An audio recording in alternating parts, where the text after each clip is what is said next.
In the early 1st century AD, long before great kingdoms reached the wild lands of ancient North America, a small village stood beside a calm river surrounded by thick forests and distant mountains. Small wooden huts made from rough logs, mud, and stones rested behind old wooden fences. Thin smoke drifted from campfires each morning, carrying the smell of burning wood into the cool air. Life was difficult, and every sunrise brought another day of hard work. The villagers had no machines or metal tools. Their lives depended on their own hands, simple wooden tools, and the gifts of nature. Every family worked together to survive.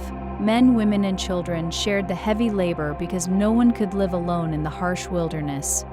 Among the villagers was a thin black farmer named Karan. His rough hands were covered with dirt from years of digging the earth. His wife, a white woman named Mira, wore worn clothing made from rough cloth and animal skins. Their young son, Taran, was eager to learn the work that had fed their ancestors for generations.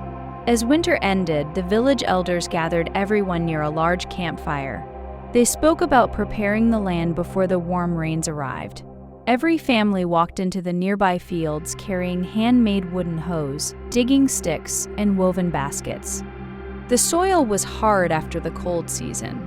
The villagers worked from sunrise until sunset, breaking the earth little by little. Sweat covered their faces while dust clung to their skin. Children carried stones away from the fields, while older people gathered dry branches to burn and clear the land.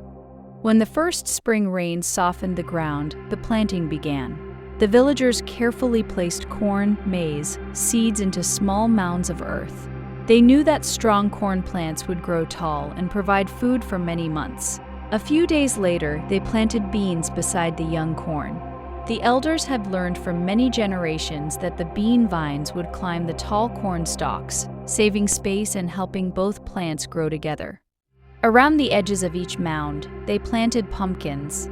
Their wide leaves spread across the soil, helping keep the ground cool and reducing the growth of unwanted weeds. The three crops supported one another and gave the families enough food to survive through changing seasons.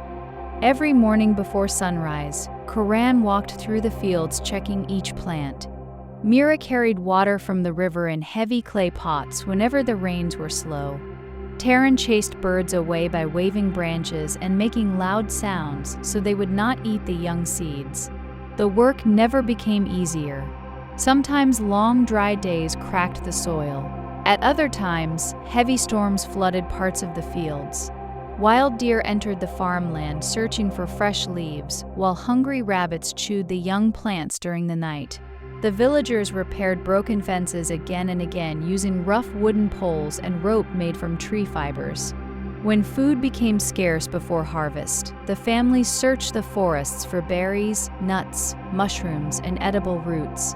Hunters quietly followed deer and wild turkey through the trees using handmade wooden spears and stone-tipped arrows.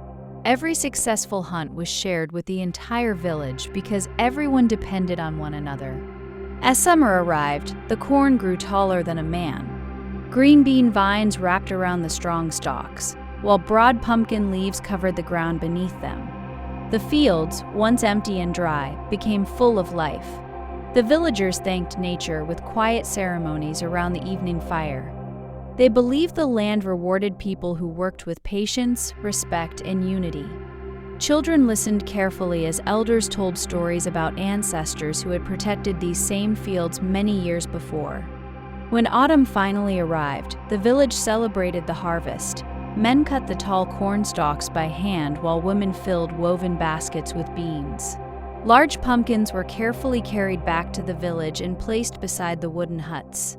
For many days, everyone worked together to dry the corn, store the beans in clay pots, and keep the pumpkins safe for the coming winter.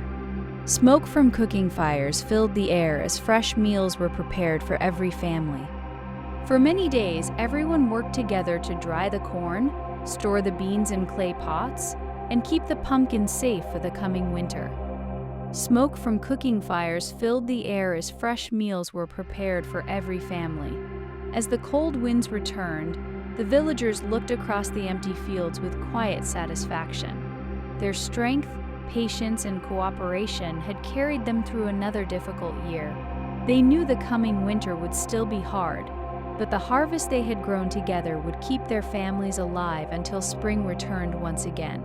In that small ancient village, corn, beans, and pumpkins were more than simple crops. They were the foundation of survival, symbols of unity, and proof that even in a harsh wilderness, people could endure through hard work, wisdom, and the support of one another.